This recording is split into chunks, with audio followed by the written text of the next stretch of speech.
हरे कृष्णा। तो आज हम बात करेंगे कि कौन ऐसा व्यक्ति नहीं है जिसको चिंता नहीं है।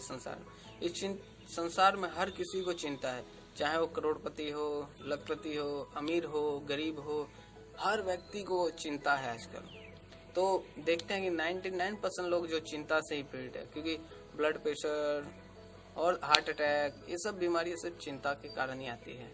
और यहाँ तक कि हमारे आचार्य लोग भागवतम में और हर जगह ग्रंथों में बताया गया कि जो चिंता है, चिंता और चिता में कोई अंतर नहीं है, क्योंकि चिता तो मरने के बाद जलाया जाता है शव को, और जो चिंता होती है वो जीते जी आदमी को हर रोज जलाती है।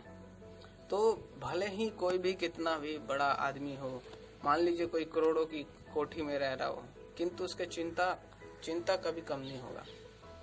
भले वो करोड़ों की संपत्ति का मालिक हो, किंतु चिंता फिर भी उसको सताती रहेगी। चिंता कभी पीछा नहीं छोड़ती है, क्योंकि जीव इस संसार में आया है और वो अपनी इंद्रियों को तृप्त करने के लिए प्रयास कर रहा है और अपनी इंद्रियों को तृप्त करने में ही लगा हुआ है, जिसके कारण उसको अनेक सारी परिस्थितियों का भी सामना करना पड़ता है। और यह सब परिस्थितियों का उस सामना करने के पश्चात अनेक सारी चिंताओं, अनेक सारी दुख विधाओं से उसको पार करना होता है। और फिर हम देखते हैं कि हमारे जीवन में भी चिंता है, बहुत सारी चिंताएं हैं कि बेटे कल जॉब पे जा रहे हैं, कोई नौकरी पे है, तो अगर अगले दिन जॉब पे जाने से पहले चिंता रहती है कि घर में कैसे काम चलेगा, अगर आज काम नहीं करेंगे तो घर का रोजी रोटी कैसे चलेगा, और गलती से आज बॉस ने अगर जॉब से निकाल दिया तो कैसे क्या होगा। ऑफिस में जाके बहुत सारी चिंताएं होती है हम लोग को, बहुत सारे घर में रहते, ऑफिस में रहते, हर जगह चिंता, मतलब चिंता से हम लोग कहीं नहीं बच सकते।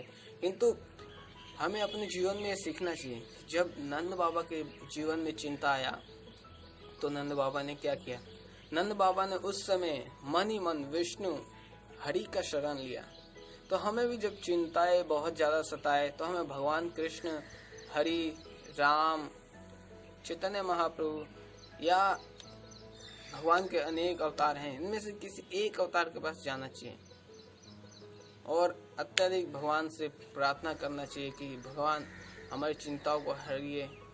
और हमें इस सब प्रयास करना चाहिए, मंदिर जाना चाहिए। और इसी प्रकार नंद बाबा ने अपने मन ही मन, क्योंकि जो नंद बाबा थे वो कृष्ण को अपने पुत्र के रूप में मानते थे और इतना स्नेह करते थे, जिसके कारण उनका चिंता हमेशा रहता था, क्योंकि इतने सारे असुर आते थे कृष्ण को मारने के लिए। तो नंद बाबा का हमेशा चिंता बना रहता था कि कहीं मेरे पुत्र को कैसे सुरक्षा प्रदान किया जाए। तो इसी कारण नंद बाबा ने अपने मन ही मन भगवान हरि का शरण लिया। तो हरि शब्द अनेक जगह में श्रीमद् भागवतम में उदाहरण आता है कि हरि शब्द क्यों, क्योंकि जो कृष्ण, राम है, ये सब नाम तो काम करेंगे, किंतु हरि इमिडिएटली क्यों? जो हरि है, ये हरि शब्द माना जाता है कि जो ये हरि है, विष्णु, राम, कृष्ण, ये सभी का अंश है। और इस हरि को उच्चारण करते ही हमारे जितने दुख तकलीफ है वो इमिडिएटली बहुत ही जल्दी हर लेते हैं। इसलिए भगवान हरि, चैतन्य महाप्रभु ने बताया हरि हरि। तो जो हरि हरि का उच्चारण करते हैं, हरि हरि का नाम लगाते हैं, उनको इमिडिएटली भगवान जल्दी ही उनके सारे जो चिंता है, मोह है, ये सबको हर लेते हैं और दुख पीड़ा को सबको हर लेते हैं।